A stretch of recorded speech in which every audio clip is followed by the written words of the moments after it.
here to refute my opponent's claim that states the lack of diversity in TV and film casting has a negative effect on the U.S. His secondary claims were minorities, when not part of the main cast, can usually be found in roles of stereotypical extras or background characters.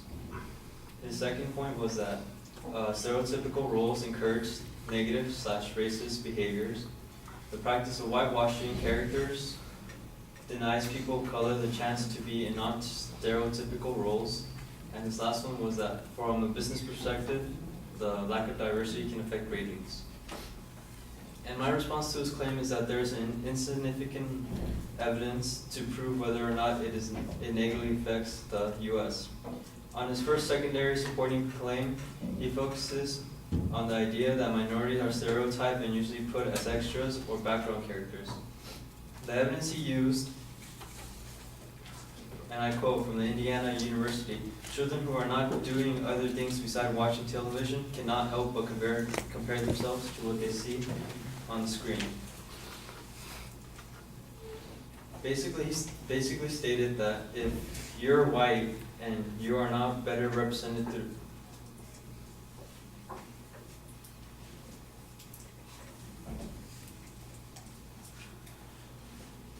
if you're white, you're not basically represented throughout the TV shows and so on. But he neglects the fact to think of King of the Hill, a show that stereotypes Southern white people to see them as hillbillies or rednecks. And he also used a false analogy with the Power Rangers thing, where he said that children compare themselves, but not to the race, rather to the power, so it goes against his point. His secondary supporting claim stated that the stereotypical roles encourage negative/racist behavior, and the evidence he used was about Red Dawn, how Americans threatened Asians. The evidence he used, and I quote from the complex media, remember those tweets I mentioned earlier? Yeah, most of them were from people saying how much they either hated, feared, or wanted nothing to do with Asian people as a result of watching the Dan Bradley movie. However, he neglected to add on one more sentence to that quote, which states, "This is what happens when dumb people and bad movies collide." That very sentence discredits his supporting claim of stereotypical roles encouraging negative/racist behaviors, since the negative Twitter comments are just simply idiotic comments, jokes at that matter. His third supporting point revolved around the idea that there's a practice of whitewashing, in which they take away non-stereotypical roles from minorities. The example he tried to use was the action that Ben Affleck had done, which was making himself the main character that originally belonged to a Hispanic in Argo. However, the whitewashing of his characters was not intended, like in other words, in movies or TV shows. For Moctezuma Esparza, a film producer and CEO of Maya Cinema, states, "I understand Ben Affleck's desire to take the role on the account that this is an amazing character to be." His fourth supporting claim stated that the lack of diversity can affect ratings, except you have to take into consideration that there is always many factors that can affect ratings, or anything at that matter. So you can basically consider the diversity of characters to be a mere fraction of what causes ratings. An article from CNN even states that the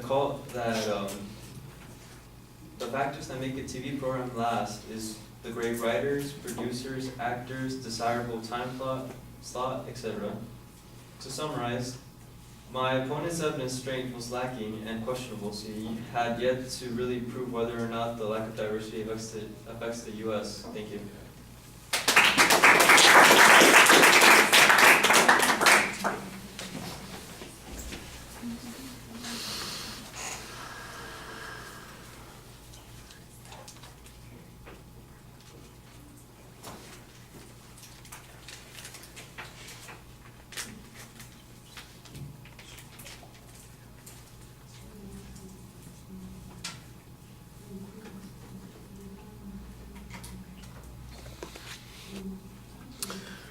All right, Bryan, you've identified the main and secondary claims pretty clearly. You go straight for that first point, and your responses are clear. It sounds like you're going to be arguing the insufficiency of the advocate's evidence to prove that particular point.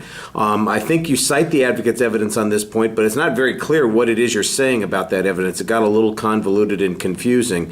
In the end, you kind of roll back to a counterexample suggesting that whites are also stereotyped, and so I guess the inference is that if everybody is stereotyped, it's unlikely that there would be any impact on the way people see things or the way kids especially are affected by it. I'm not sure that that's the strongest argument there, but it is, like I said, the stereotyping, the example that you give is okay. I'm going to have to depend on your description of the show to suggest that that's true, because I didn't hear any evidence that said that that's what was going on, that people on that show, what's the show? What is it? King of the Hill. King of the Hill, right. The King of the Hill, fit that category. I don't doubt that you've probably described it accurately, but it would be interesting if you had somebody who made a similar professional assessment that falls in the same category of the assessments that the advocate used, somebody with the same kind of credentials. I think that would make it balance out a little bit more effectively. The second point's labeled.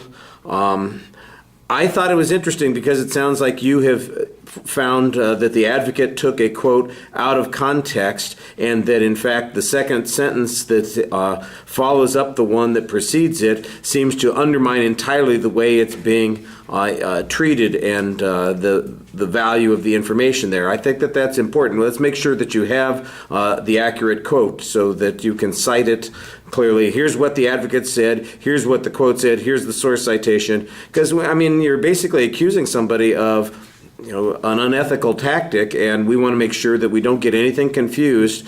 Make sure you've got the goods in this situation. The follow-up argument, basically, I think, is that all this demonstrates is that people are making jokes or that they are idiots, as opposed to that this is a serious assessment of what the problem is.